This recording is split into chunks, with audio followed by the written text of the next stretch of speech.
An essential part of playing killer is learning what add-ons are good and which ones to generally avoid unless you have a plan in mind for them.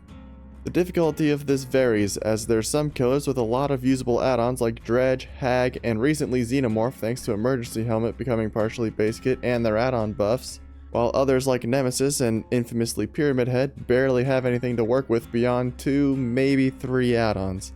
The lack of add-on variety actively hurts killers who have this problem, as it does restrict what builds they can effectively run, making them more predictable, while having lots of add-ons with good or unique effects allows for more creative freedom. With the release of Springtrap, I felt like it was time to delve into this topic since it's been on my mind the past couple of weeks, and definitely not because I'm gushing about his add-on design. Yeah, that's definitely the reason. Without wasting any more time, let's hop in.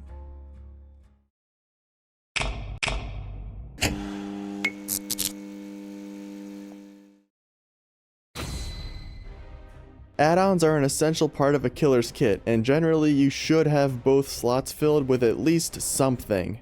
The only time I'd understand not doing so is if you're playing a killer for the first time and you need some time to get used to the base power before messing around with it via the add-ons. A lot of add-ons typically involve number changes to various aspects of the power such as lower cooldowns, faster speeds, etc., but there's also some that give entirely new effects. The most common of these are the ones that give hemorrhage, mangled, and exhaustion and reveal auras. The overwhelming majority of killers have add-ons that do these things. However, there's also effect add-ons that fundamentally change how the power works. Some of the most well-known add-ons of this category are the 2 mirror add-ons that Myers has, as they make his stalking become an on-demand aura tool at the cost of keeping him in tier 1 and tier 2 depending on the mirror. That said, add-ons tend to be very inconsistent depending on the killer. What I mean by this is, given how the rarity system works, it's quite easy for players who don't know any better to assume that the 2 visceral rarity add-ons would be the best ones. After all, they're the rarest and most expensive ones to get, so surely they're all meant to be really powerful, right? Right? Well, no, not all the time. Hell, I'd argue it tends to be rare that a visceral tends to be the best add-on a killer has. Typically the best add-on for a lot of the roster is a green or a brown that just involves a number change, but said number change makes a world of difference in practice. And in a lot of cases, that add-on is so good that when behavior goes to make a change to that killer in patch notes, they'll make the add-on partially Basekit to reduce reliance on it. This would be better explained when we go over some notable killers that add-ons affect, so let's switch gears and talk about that. Starting with a killer who benefited a lot from getting add-ons made Basekit back in the day is Wraith. Wraith was notoriously terrible back in the day thanks to taking forever to cloak and uncloak, having no speed boost afterwards, the bell and whooshing sound being directional, among other things. Back then it wasn't as big of a deal since the game was still treated as a hide and seek game rather than the very chase heavy experience that's promoted now. A big reason why so many killers have a lot of chase and anti-loop abilities nowadays. But against players that preferred chase during that era of the game's lifespan, Wraith was absolutely horrible. After a series of positive changes and past add-ons becoming Basekit, that led to Wraith becoming the solid starter killer he is today for newer players. A more modern example of this is Dredge. Dredge isn't amazing by any means, but one thing it always had were varied add-ons. However, prior to the Castlevania chapter, Dredge always felt like it needed more than 2 add-ons to function, as its power felt quite clunky and one add-on slot almost always went to Hattie's calendar since the base time for Dredge to get out of locked lockers at the time was so slow it felt required to run it. Thankfully, it became very close to fully Basekit on that patch alongside Malthinker's Skull, Automarian Writing, and Boat Key becoming partially Basekit as well, and thanks to the calendar no longer feeling mandatory, Dredge's add-on variety and options opened up and flourished. All the previously mentioned add-ons are still quite usable to this day, but it also has access to stuff like Lavalier Mic, Broken Doll, and Field Recorder as well. Dredge is relatively average in performance, but its add-ons are definitely not a problem with it. Then there's other cases such as Demogorgon getting the Palette Shred part of one of its add-ons Basekit, Weather getting Leather Gloves Basekit, Vecna getting a shit ton of his add-ons partially Basekit with even more coming when FNAF drops, Legion getting Mischief List and some other add-ons Basekit, Ghostface getting part of Philly and Walleye Matchbook Basekit, so on and so forth. I can go all day if I really wanted to. Hell, even Xenomorph, a killer who didn't have great add-ons before thanks to the over-reliance on Lambert's star map and emergency helmet, has been having an add-on resurgence thanks to the buffs and no longer needing to spam the aforementioned add-ons. Self-destruct bolt remains solid, bolted skin is surprisingly decent now thanks to its buff, overmorph and cereal rations are starting to become more recognized, and harpoon gun especially has been doing quite well for itself lately. Maybe a little too well. However, not all killers are created equal, and I've grown quite sidetracked. How about we get back on course and talk about some killers who got dealt a bad hand in the add-on department. There's no way we can talk about this section without talking about Pyramid Head. Like, come on, you knew he was going to be here. It's actually comical how bad his add-on selection is. Hell, even if you just started playing Dead by Daylight yesterday and you're on this video, even you knew I was going to bring up Pyramid Head. It's the easiest thing to master about him because you don't ever have to look at them. It really is a tragedy just how bad Pyramid Head's add-ons are. Many of them are number changes and the things they affect aren't really relevant beyond the range attacked ones, so there's not really much of a reason to not double up on both Wax Doll and Burning Man painting. That or Run the Ladder and maybe the Crimson Ceremony book for the Sloppy Butcher effects on the M2, but it's usually better to just double up.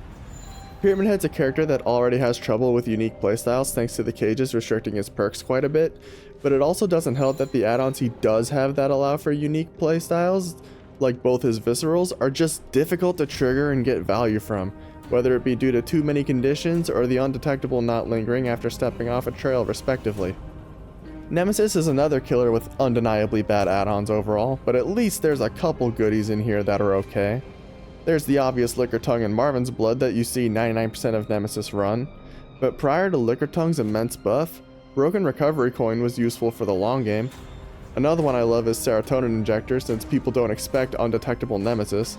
Like, I was hesitant to try this at first, but then I took a gamble against Disable doing the 11 room gen on Hawkins and there was no going back. That shit was funny as hell. Demogorgon and Deathslinger are other killers with add-on sets that aren't really great. Deathslinger is more because the reload speed add-ons, Bayshore Cigar and Eerie Coin just outdo everything else, which are just number changes, while Demogorgon's add-on pool being shit is largely due to them affecting the secondary power for some reason. Like, there's a reason you see Barb's Glasses, Blackheart, and Warden's Key on 99% of demos and Deathslingers. Yeah, it's their best add-ons, but this video isn't entirely about add-on strength, it's about versatility and just having options for interesting ways to play, and what else are they gonna run? Demo can get away with Muse Guts and Leproslycan, but Slinger's just kinda stuck with the Keys, the Cigar, and Eerie Coin. There's other killers I could bring up regarding great add-on variety and bad add-on selections, but before I call wraps, there's one killer in particular I want to talk about, and he's the reason I decided to follow through with this idea. I already sung my praises on Springtrap in my PTB analysis video, but there was one thing I didn't talk a whole lot about in it, and that was his add-on selection. Springtrap has what I believe to be the most versatile set of add-ons in the entire game, and while some of them are obviously better than others as previously stated, there is no shortage of uniqueness regarding strategies you can utilize thanks to this selection. The axe already has versatility in being able to use it to track people, change your movement speed, countering survivors trying to reveal you on cameras, and allow for fancy shots over high wall loops, but some add-ons take it further by allowing the aura from the axe to do more than just reveal survivors. Foxy's Hook, as much as I think that add-on isn't going to survive the BTB due to it being insane, can allow for the axe to be used like a yellow clown bottle, making everyone in the aura faster at the cost of having to play normal M1 killer gameplay. While Chica's Bib, Endo CPU, and Fazcoin can allow for applying exhaustion, faster damage interactions, and on-command undetectable and terror radius transfer to the axe itself. He has add-ons that can save him perk slots such as Purple Guy Drawing granting I'm All Ears on survivors with the axe, Ripped Curtain giving Sloppy Butcher effects on the axe, and Bonnie's Guitar String saving him from having to run stuff like Tinkerer, Jagged Compass, or Info perks. He has your basic bitch number add-ons like Security Badge increasing his door undetectable duration, pretty much all his browns outside of the Help Wanted ad. He has an add-on that lets you fucking throw your axe through doors, which is really funny and potentially useful if you build around it and take the time to understand how door linking works. Hell, he even has an add-on that makes you and the survivors zoom around hella fast when you land the axe on them as long as you don't recall it or leave 32 meters of the survivor, making chases way more thrilling for both parties. That or Springtrap can just go piss off and harass someone else if another survivor's nearby. The point is, Springtrap just has so much going on with his add-ons and so much potential for unique ways to play, especially with how accessible he is and how many playstyles you can get away with on him, not just exclusively ranged. With all this considered, I think Springtrap has the most versatile add-ons in the game, and outside of Foxy's hook, I seriously pray that he remains like this going on to live. Add-ons are an important part of a killer's kit, there's no way around it. They can provide meaningful buffs to the killer's power, while others change how the power works entirely. Having multiple useful add-ons can allow for variety in build creation in different ways to play, making their killers more unpredictable and open to experimentation over those with only 2 or 3 good add-ons and or have mechanics that inhibit their ability to experiment with new stuff outside of what works. Overall, the more variety you have, the more you're free to mess around with different builds and playstyles, and I genuinely believe Springtrap is the pinnacle of add-on design currently. This should be add-on design going forward. If you enjoyed the video and you want to see more, feel free to leave a like on the video, subscribe to the channel, and join the community Discord in the description. Let me know in the comments what add-ons or builds you enjoy running on your killers, whether it be meta, casual, meme builds, whatever. With that in mind, cheers!